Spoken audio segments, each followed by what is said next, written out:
Jose Mourinho sudah kembali ke Real Madrid. Dia sudah memperpanjang kontrak pemain senior. Dia sudah mendatangkan bek baru. Dia bahkan mulai membangun ulang pondasi timnya untuk musim depan. Tapi ternyata, The Special One masih belum puas. Di saat banyak orang mengira lini belakang Los Blancos sudah cukup kuat, Mourinho justru mengincar satu nama lagi yang bisa mengguncang bursa transfer Eropa. Seorang bek yang pernah menjadi tembok kokoh Manchester City, seorang pemimpin di lapangan, seorang pemain yang disebut-sebut siap membuka lembaran baru dalam karirnya. Iya, nama itu adalah Ruben Dias. Tetapi pertanyaannya, mengapa Mourinho begitu menginginkannya? Apa yang sebenarnya masih kurang dari pertahanan Real Madrid saat ini? Dan benarkah kedatangan Ruben Dias akan menjadi potongan terakhir untuk mengembalikan Los Blancos sebagai tim paling ditakuti di Eropa? Hari ini kita akan mengupas semuanya. Mulai dari rumor transfer yang semakin memanas, strategi Mourinho membangun benteng. Namun sebelum melakukan itu, jangan lupa dukung channel ini dengan menekan tombol like, subscribe, serta aktifkan lonceng notifikasinya agar tidak ketinggalan dokumenter sepak bola menarik lainnya. Karena hanya di Soccerverse ID, kita tidak hanya membahas sepak bola, tetapi juga cerita, ambisi, dan sejarah yang tercipta di baliknya.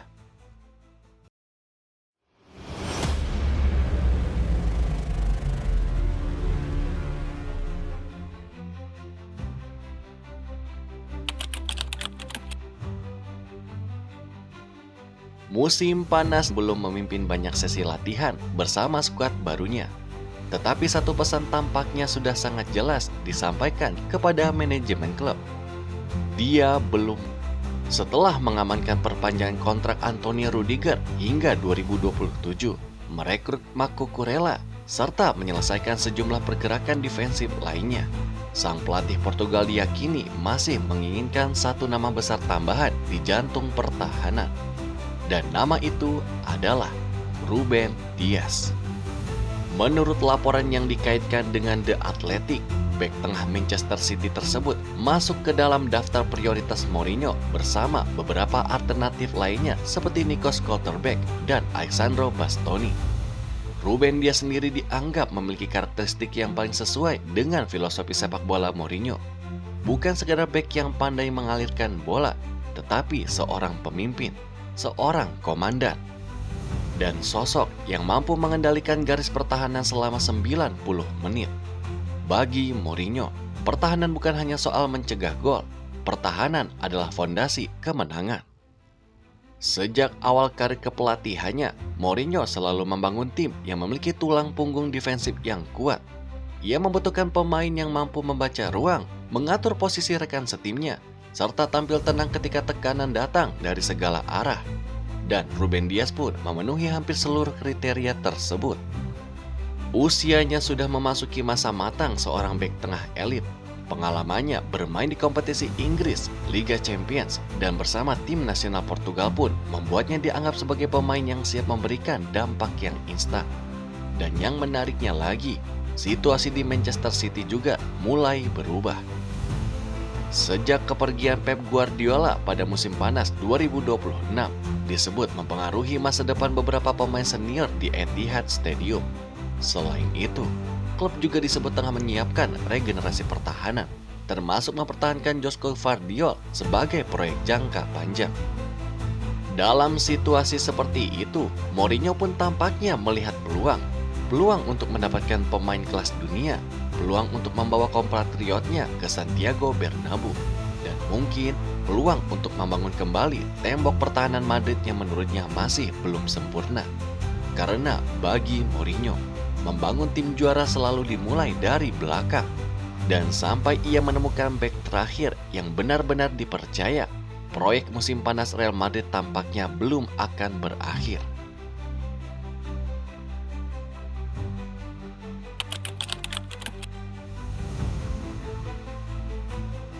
Banyak orang bertanya, bukankah Real Madrid sudah memiliki cukup banyak bek tengah? Ada Antonio Rudiger yang baru saja memperpanjang kontraknya. Ada Ibrahima Konate yang baru saja bergabung dengan Real Madrid. Dan masih ada Eder Militao, masih ada Dan Hudson. Lalu, mengapa Mourinho masih menginginkan Ruben Dias? Jawabannya mungkin tidak berkaitan dengan jumlah pemain, tetapi tentang kepercayaan dan juga pengalaman. Mourinho sendiri dikenal sebagai pelatih yang sangat berhati-hati dalam membangun sektor pertahanan. Ia bukan tipe pelatih yang akan menyerahkan tanggung jawab besar kepada pemain muda yang hanya berdasarkan potensi semata. Dalam berbagai laporan media Spanyol dan juga Inggris, Mourinho disebut masih ingin mengevaluasi beberapa pemain muda sebelum menjadikan mereka pilihan utama. Bahkan keputusan mempertahankan sejumlah pemain muda untuk mengikuti pramusim juga datang langsung dari sang pelatih. Dalam konteks itu, Ruben Dias menawarkan sesuatu yang berbeda.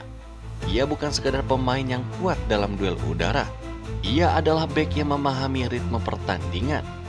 Dias juga dikenal mampu menjaga konsentrasi tinggi selama laga berlangsung. Ia pun memiliki komunikasi yang baik. Ia mampu menjadi pemimpin di lapangan. Dan yang paling penting, ia terbiasa bermain dalam pertandingan besar. Bagi Mourinho, faktor pengalaman internasional memiliki nilai yang sangat tinggi, terutama ketika target klub bukan sekadar bersaing di La Liga, tetapi juga kembali menaklukkan Eropa. Laporan terbaru menyebutkan bahwa Madrid memonitor beberapa bek elit Eropa. Namun, Ruben Dias menjadi salah satu nama yang paling disukai oleh Mourinho secara personal. Nilai transfer sekitar 55 juta euro pun disebut masih berada dalam batas yang dapat dinegosiasikan. Apalagi jika Manchester City memang bersedia membuka pembicaraan. Namun transfer ini tidak hanya akan mempengaruhi Real Madrid, ia juga dapat mengubah hierarki pertahanan klub. Persaingan posisi akan semakin ketat. Dan beberapa pemain mungkin harus menerima peran cadangan. Tidak menutup kemungkinan akan ada pemain yang akan dilepas untuk memberikan ruang finansial. Tetapi Mourinho tampaknya tidak terlalu memikirkan dampak emosional dari keputusannya tersebut. Karena bagi dirinya, jika ingin membangun tim juara, kadang keputusan paling sulit justru harus diambil terlebih dahulu.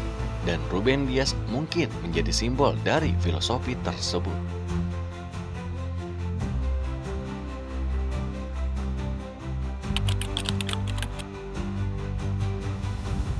Di atas kertas, Real Madrid sebenarnya sudah cukup aktif. Kedatangan Marco Kurela menjadi transfer pertama era Mourinho jilid kedua. Antonio Rudiger diperpanjang kontraknya. Klub juga terus dikaitkan dengan sejumlah nama besar lainnya di sektor pertahanan. Tetapi Mourinho tampaknya belum menganggap pekerjaannya selesai. Dalam pandangannya, musim lalu memberikan pelajaran penting.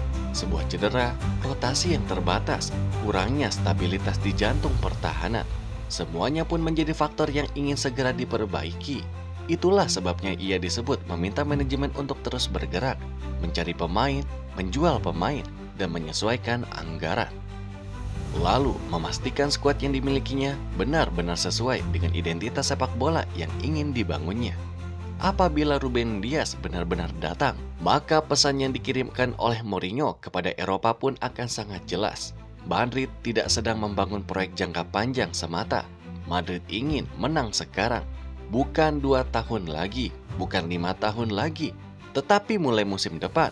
Namun sampai saat ini, belum ada tanda tangan resmi, belum ada foto pengenalan pemain, belum ada pernyataan klub. Yang ada hanyalah laporan media. Saat ini pun mungkin baru melakukan negosiasi dan spekulasi yang semakin menguat setiap harinya. Tetapi satu hal tampaknya sudah pasti, Jose Mourinho kembali ke Madrid dengan satu obsesi besar. Mengembalikan rasa takut lawan ketika menghadapi Real Madrid. Dan mungkin Ruben Dias adalah batu terakhir yang diperlukan untuk menyelesaikan benteng baru yang sedang ia bangun.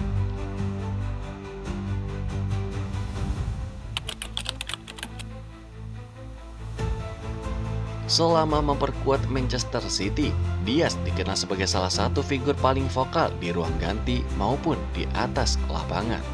Sejak bergabung dari Benfica pada tahun 2020, ia pun berhasil menjadi salah satu pemain kunci dalam periode dominasi City di Inggris maupun di Eropa. Berbagai analis di Inggris pun menilai bahwa kehadiran Diaz mampu mengubah organisasi pertahanan City secara signifikan pada musim-musim awal kedatangannya. Bagi Mourinho, kualitas seperti inilah yang sulit untuk ditemukan. Karena menurut filosofi pelatih Portugal tersebut, pertahanan yang hebat tidak dibangun dari 4 pemain belakang yang hebat secara individu. Tetapi dari satu pemimpin yang mampu membuat 3 pemain lainnya pun tampil lebih baik. Mourinho tampaknya melihat Ruben Dias sebagai sosok tersebut. Apalagi Madrid dalam beberapa musim terakhir cukup sering mengalami masalah akibat cedera pemain belakang. Antonio Rudiger memang masih tampil kompetitif. Eder Militao perlahan kembali ke performa terbaiknya. Namun usia, kondisi fisik, dan padatnya kalender pertandingan membuat Mourinho tampaknya tidak ingin mengambil resiko. Ia membutuhkan pemain yang bisa langsung bermain tanpa masa adaptasi panjang, tanpa perlu diajarkan kembali mengenai arti pertandingan besar. Dan Ruben Dias pun memenuhi hampir seluruh parameter tersebut. Dan yang menariknya, Mourinho sendirilah yang sepanjang karirnya selalu memiliki bek andalan yang menjadi simbol timnya. Ada Ricardo Carvalho, ada John Terry, ada Lucio, ada Diego Godin. Dan kini, jika transfer ini benar-benar terjadi, Ruben Dias pun berpotensi menjadi penerus tradisi tersebut. Karena bagi Mourinho, trofi mungkin dimenangkan oleh penyerang, tetapi gelar juara selalu dimulai dari lini pertahanan.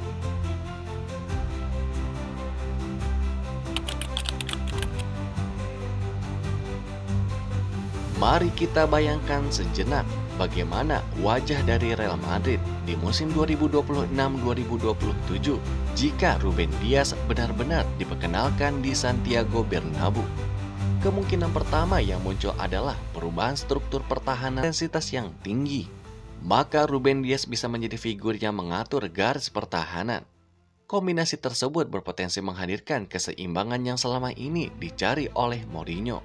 Selain itu, keberadaan Dias juga dapat membantu perkembangan pemain muda, seperti Dan Hutchinson misalnya. Bek muda berbakat itu pun masih memiliki potensi besar bagi generasi saat ini.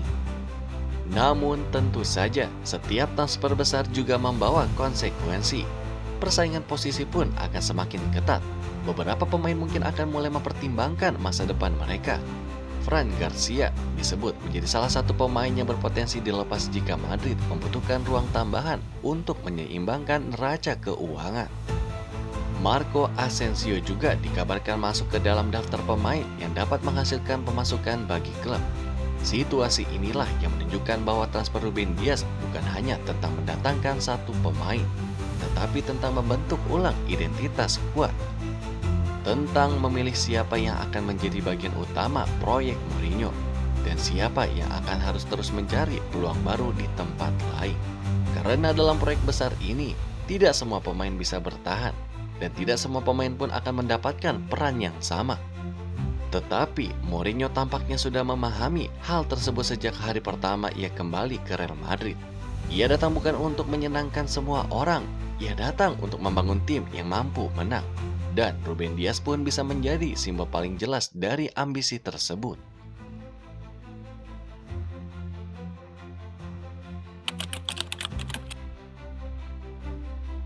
Musim panas 2026 belum berakhir. Pasar transfer masih terbuka, rumor akan terus bermunculan, negosiasi akan terus berlangsung. Tetapi satu pesan sudah mulai terdengar dari Madrid. Jose Mourinho tidak ingin menunggu. Ia tidak ingin membangun proyek yang baru membuahkan hasil 3 atau 4 tahun ke depan. Ia menginginkan dampak yang instan. Ia juga menginginkan pemain yang sudah siap, pemain yang memahami tekanan, pemain yang tahu bagaimana rasanya bermain di semifinal Liga Champions. Pemain yang tidak gemetar ketika menghadapi malam besar di Bernabeu, dan Ruben Dias pun termasuk dalam kategori itu. Bahkan jika transfer ini pada akhirnya gagal terjadi, fakta bahwa Mourinho menginginkan profil pemain seperti Dias menunjukkan arah yang ingin ditempuh oleh Madrid. Mereka tidak sedang mencari eksperimen, mereka sedang mencari kepastian. Kepastian bahwa pertahanan mereka pun mampu menghadapi tantangan apapun. Kepastian bahwa kesalahan kecil yang sering terjadi di musim lalu tidak akan terulang kembali. Dan kepastian bahwa Madrid kembali menjadi tim yang ditakuti. Karena dalam sepak bola Mourinho, rasa takut lawan adalah senjatanya. Ketika lawan mulai ragu, ketika lawan mulai frustasi, ketika lawan mulai kehilangan keyakinan, disitulah tim Mourinho biasanya mengambil alih pertandingan. Dan kini pertanyaannya tinggal satu. Apakah Ruben Dias benar-benar akan mengenakan seragam putih Real Madrid? Ataukah ia akan tetap menjadi bagian dari era baru Manchester City pasca Pep Guardiola? Jawabannya mungkin akan segera datang dalam beberapa pekan ke depan. Namun sampai saat itu tiba, Jose Mourinho tampaknya akan terus menunggu satu tanda tangan, menunggu satu pengumuman resmi, dan mungkin menunggu kedatangan sosok yang diyakininya mampu menyempurnakan benteng terakhir Real Madrid. Dan pada akhirnya, semua akan kembali kepada satu pertanyaan yang cukup sederhana. Apakah Ruben Dias benar-benar akan menjadi potongan terakhir dari puzzle Jose Mourinho di Real Madrid? Untuk saat ini, belum ada tanda tangan resmi, belum ada persentase megah di Santiago Bernabeu, belum ada syal putih yang diangkat ke udara. Yang ada hanyalah laporan media, negosiasi yang terus bergerak, dan seorang Jose Mourinho yang tampaknya masih belum selesai membangun tim impiannya. Namun jika ada satu hal yang telah kita pelajari dari perjalanan karir Mourinho, itu adalah bahwa ia jarang meminta sesuatu tanpa alasan. Ketika ia menginginkan seorang pemain, biasanya ada visi yang lebih besar di baliknya. Visi untuk membangun tim yang lebih tangguh, atau visi untuk mengembalikan mentalitas juara, dan visi untuk membuat Real Madrid kembali menjadi kekuatan yang disegani di setiap stadion Eropa. Kini kita hanya tinggal menunggu apakah Ruben Dias akan benar-benar meninggalkan Manchester City, menunggu apakah Bernabeu akan menyambut seorang komandan baru di lini belakang, dan menunggu apakah proyek ambisius Mourinho jilid ketiga ini akan kembali membawa Los Blancos menuju puncak kejayaan. Menurut kalian, apakah Ruben Dias adalah sosok yang tepat untuk memperkuat pertahanan Real Madrid? Atau justru Madrid seharusnya memberikan kesempatan lebih besar kepada para pemain mudanya? Tulis pendapat kalian di kolom komentar. Kami ingin membaca semua pandangan kalian. Jika kalian menikmati dokumenter sepak bola mendalam seperti ini, jangan lupa untuk memberikan like, membagikan video ini kepada sesama pecinta sepak bola, dan yang paling penting, subscribe ke Soccerverse ID. Karena di Soccerverse ID, kita tidak hanya mengikuti berita transfer, kita menyelami cerita di balik negosiasi, memahami strategi para pelatih, dan menghidupkan kembali momen-momen yang membentuk sejarah sepak bola dunia. Aktifkan juga lonceng notifikasinya, agar kalian tidak ketinggalan dokumenter terbaru. Kisah transfer paling panas hingga perjalanan klub dan pemain terbesar di dunia. Saya pamit undur diri, sampai jumpa di video berikutnya hanya di Soccerverse ID.